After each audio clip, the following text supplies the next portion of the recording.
E a noite do Flamengo foi perfeita, com direito à vitória, aproximação em relação ao líder Atlético, que perdeu, e ainda de quebra com derrota do Vasco da Gama por 3-0. No vídeo de hoje do canal do Nicola, todos os bastidores e detalhes, além de números desses jogos. Quero falar também sobre Fernando Diniz, que escapou da demissão com uma vitória importante por 3-0 contra o Atlético Goianiense. Detalhes da derrota do Palmeiras e uma invencibilidade de 20 jogos que foi para o espaço. Além de falar a respeito de Coelho, que conseguiu empatar com os times cheios de desfalques do Santos e adorou aquilo que viu.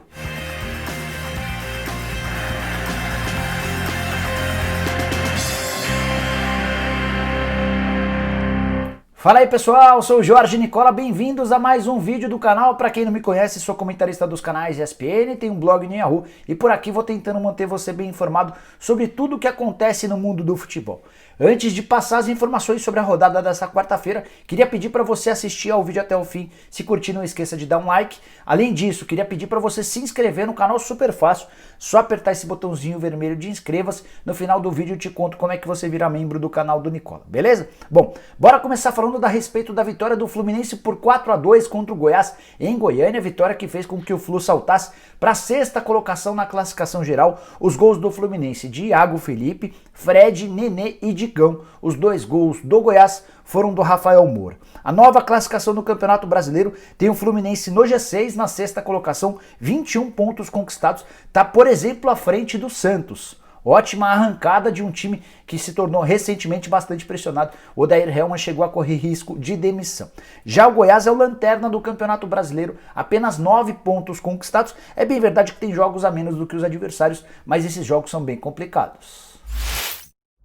Bora falar agora sobre o Grêmio, que voltou a vencer dentro de casa depois de 2 meses sem triunfos. Fez 2-1 no Curitiba, vitória que parecia extremamente fácil, com 2 gols logo no começo. O Luiz Fernando aos 3 e o David Braz aos 10 marcaram e emplacaram um 2-0 para o Grêmio. Todo mundo imaginava uma goleada, mas o Grêmio foi perdendo força e ainda no segundo tempo tomou um gol do Natan. O gol foi marcado aos 26 do segundo tempo. Placar final de 2-1 que serviu para que o Grêmio desse uma melhorada na tabela de classificação. A nova posição do Grêmio é a 11ª com 17 pontos conquistados. Curitiba encostado na zona do rebaixamento. Encostado não, dentro da zona do rebaixamento é o 18º colocado com apenas 12 pontos conquistados. Só para completar, vale a lembrança de que o Curitiba só venceu um dos 8 jogos que fez como visitante. É o tipo de visitante que todo mundo adora receber. No confronto dos técnicos com o sobrenome Menezes e bastante ameaçados, deu Bahia de Mano Menezes 3-0 em cima do Vasco, com direito a um primeiro tempo avassalador e com 2 gols de ex. Rossi e Gilberto marcaram os 2 primeiros gols do jogo, 2 atletas que já defenderam o Vasco. O Cleison completou o placar de 3-0. É o segundo jogo consecutivo em que o Vasco toma um caminhão de gols num único tempo. No primeiro tempo havia tomado 4 do Atlético Mineiro e agora mais 3 do Bahia. Mais um tropeço do Vasco, que agora é o 10º colocado em queda livre, tem 18 pontos ganhos. Já o Bahia deu uma bela melhorada, saltou para o 12º lugar com 15 pontos ganhos em 14 jogos. Eu falei sobre os 7 gols que o Vasco sofreu nas últimas 2 partidas, já completou 6 jogos sem vitória, pior momento do técnico Ramon Menezes desde que assumiu o Vasco da Gama, time extremamente desorganizado, com uma série de problemas ofensivos e também defensivos. O ramonismo vem sofrendo muitas considerações, muitas críticas. Não vou ficar surpreso se continuar desse jeito e o Ramon Menezes acabar sendo demitido. Só para completar, vale a lembrança de que o Vasco recentemente, nessa sequência de 6 jogos sem vitória, foi eliminado pelo Botafogo na Copa do Brasil, o que só aumentou a pressão em cima do treinador. E só para completar tudo, no sábado tem Vasco e Flamengo em jogo do Campeonato Brasileiro. Te falei ao longo da semana que o gato de Fernando Diniz subiu no telhado e que ele já tinha gasto 6 das 7 vidas, pois o Fernando Diniz conseguiu manter a última vida, o fiozinho de esperança, e segue como técnico do São Paulo depois da vitória do Tricolor por 3-0 contra o Atlético Goianiense na noite dessa quarta-feira no Morumbi. Jogo dos meninos, dos garotos revelados em Cotia, 2 gols do Brenner, 1 gol do Sar. Um São Paulo diferente de outras partidas, muito mais precavido defensivamente. o Diniz fez uma série de mudanças, entre elas a entrada do Bruno Alves na zaga, no lugar do Léo, e do Luan como o primeiro protetor no meio de campo, no lugar do Tietê. O São Paulo passou a ter uma saída de bola não tão boa, mas passou a ser mais eficiente defensivamente. O Atlético Goianiense não fez um bom jogo, vitória absolutamente merecida do São Paulo, embora é importante fazer a ressalva de que o Thiago Volpi, o goleiro do São Paulo, praticou pelo menos 3 boas defesas que poderiam fazer com que o placar fosse um pouquinho diferente. Com o triunfo, o São Paulo pulou para a terceira colocação no Campeonato Brasileiro, tem agora 23 pontos ganhos, só atrás do Flamengo com 24 e do Atlético Mineiro com 27. Rodada boa para o São Paulo, até porque vários adversários na parte de cima da tabela tropeçaram. O Atlético Goianiense do Wagner Mancini acabou ficando estacionado na 14ª colocação, são 15 pontos conquistados em 14 jogos. Só para arrematar, preciso te contar que o São Paulo conseguiu quebrar uma sequência de 7 jogos sem vitória, era esse o jejum que o Fernando Diniz convivia. Além disso, eram 10 partidas seguidas tomando gol, essa sequência também foi interrompida. Por último, o São Paulo voltou a marcar 3 gols numa partida depois de mais de um mês. A última vez que isso havia acontecido tinha sido na vitória contra o Fluminense. E o Corinthians, hein? Mais um empate contra um time do Santos absolutamente desfigurado, 1-1, jogo na Neoquímica Arena. O Santos não teve, só para contextualizar, seus principais jogadores. Marinho, Soteldo, Sanches e Lucas Veríssimo, entre outros jogadores, eram 10 desfalques.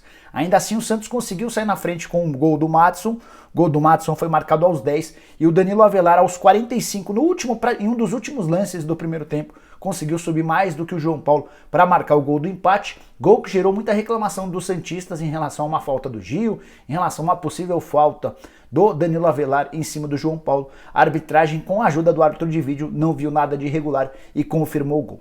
Primeiro tempo do Corinthians foi muito ruim, o segundo tempo do Corinthians um pouco melhor, mas ainda muito aquém daquilo que se imagina que esse time é capaz. Preciso te contar sobre a entrevista coletiva após jogo, Coelho reclamando dos repórteres que perguntavam sobre uma falta de evolução. Ele disse e viu um Corinthians bem diferente de quase todo mundo. Ele enxergou evolução no time, com avanços dos laterais pela região central do campo, com os extremos bem posicionados, uma linha de defesa mais segura.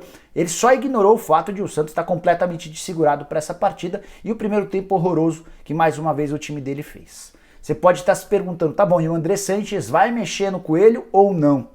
Antes de gravar o vídeo, perguntei para uma pessoa do Corinthians e essa pessoa me assegurou que o André Sanches deixou a Neoquímica Arena sem fazer qualquer menção em relação à contratação de um novo técnico. Então acho que o torcedor corintiano vai ter de continuar aguentando o Coelho. Corinthians, com esse empate, pulou para a 13ª colocação na tabela de classificação, tem 15 pontos ganhos em 14 jogos.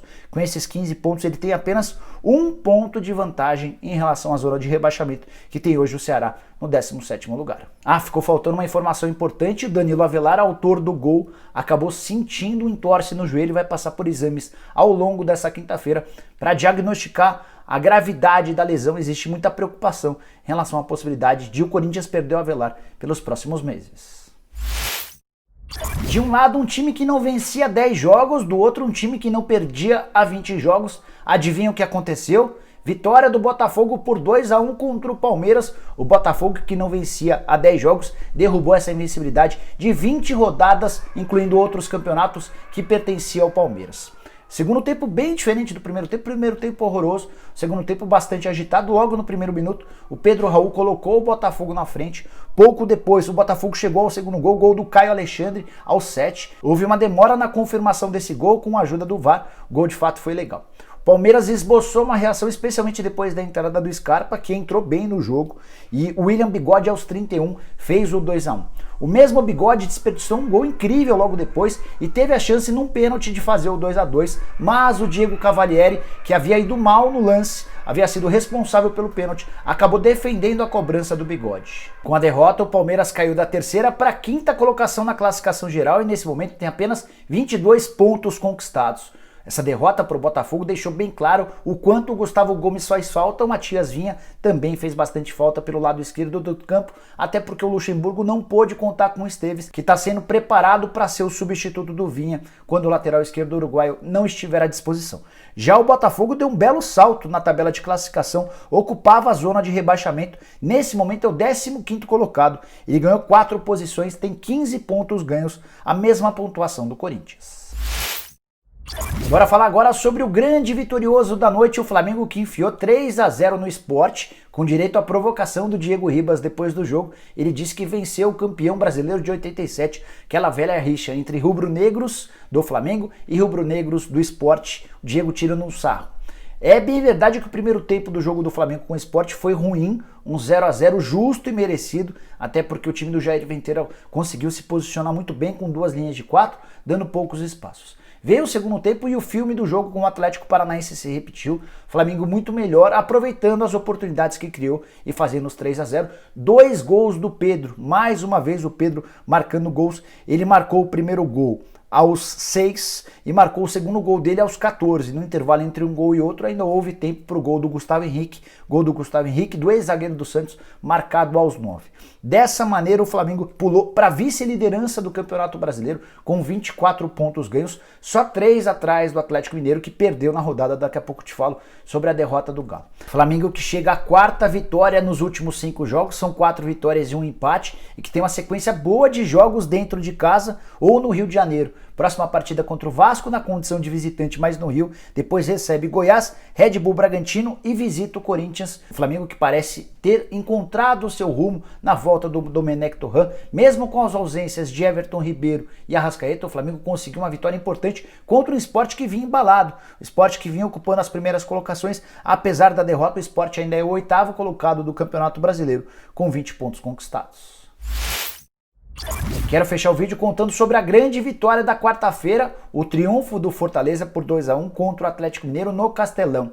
E por que essa vitória foi tão importante? Porque o Fortaleza jogou por mais de um tempo com um jogador a menos. Aos 38 do primeiro tempo, o Felipe acabou sendo expulso. Essa expulsão se deu pouco depois do primeiro gol da partida, marcado pelo David aos 36. Então aos 36 o David fez 1-0, aos 38 o Felipe foi expulso e aos 41 o Eduardo Sacha empatou o jogo para o Atlético Mineiro. Veio o segundo tempo e a expectativa de quase todo mundo era de que o Galo, com um jogador a mais, pudesse pressionar, amassar o Fortaleza para sair com mais uma vitória. Mas o time do Rogério Ceni, em mais uma grande atuação do ex-treinador do São Paulo, conseguiu dominar as ações, foi pouco atacado. É bem verdade que o Marquinhos desperdiçou uma grande chance, que o Atlético até criou uma chance ou outra, mas não foi um massacre do Galo. Pelo contrário, além de marcar o gol da vitória do 2-1, gol marcado pelo Bruno Melo de cabeça aos 39 do segundo tempo, Fortaleza já havia marcado outro gol com o Yuri César, que é jogador do Flamengo, está emprestado ao Fortaleza. O gol acabou sendo bem anulado, porque o Yuri César, quando recebe a bola, está em condição de impedimento. Vitória importante do Fortaleza, que pulou para o 9º lugar no Campeonato Brasileiro, se igualando ao Sport. Os dois times nordestinos fazem a melhor campanha entre os times de lá, ambos com 20 pontos. Fortaleza que vem de uma sequência de 7 jogos sem perder, com 4 vitórias e 3 empates. É até curiosa essa história. Fortaleza ganha, empata, e agora emplacou a 4ª vitória nesses últimos 7 jogos. Por sua vez, o Atlético Mineiro estacionou nos 27 pontos, viu a gordura em relação ao Flamengo diminuir em 3 pontos, agora 27 para o Galo, 24 para o Flamengo. Os dois se enfrentam no começo do retorno, tendo o Atlético como mandante. E aí, por último, mas não menos importante, o Atlético Mineiro de Jorge Sampaoli já disputou 7 partidas na condição de visitante, 3 vitórias e 4 derrotas. Esse tem sido o grande problema da equipe do técnico argentino. Toda vez que joga fora tem bastante dificuldade. Última coisa bem importante também legal. 3 confrontos entre Rogério Ceni e Jorge Sampaoli. 3 vitórias do Rogério Ceni, que já havia vencido pelo Cruzeiro e pelo próprio Fortaleza na temporada passada. Nas 2 vezes o Sampaoli dirigia o Santos. Bom, pessoal, eram essas as informações que eu queria dividir com vocês no vídeo de hoje do canal do Nicola. Espero que vocês tenham curtido o vídeo e deixem um like por aqui. Quem ainda não se inscreveu no canal do Nicola vai resolver esse problema agora mesmo. Só apertar esse botãozinho vermelho de inscreva-se. Aproveita e aperta o sininho para passar a receber notificação toda vez que eu fizer vídeo novo ou live. Para fechar o vídeo, queria lembrar a você que pode se tornar um membro do canal do Nicola super fácil. Vou deixar na descrição desse vídeo o link, você clica lá, escolhe qualquer um dos 5 planos e passa a ter várias vantagens. Pode participar do bolão do Nicola, pode participar da liga exclusiva do Cartola, tudo com prêmios bem legais. Pode também receber vídeos de forma antecipada, receber informações via WhatsApp em primeira mão, com furos de reportagem, enfim, tem coisas bem legais. Tenho certeza que se você clicar nesse link você vai curtir. Beleza? Nos vemos de tarde. Tchau, tchau.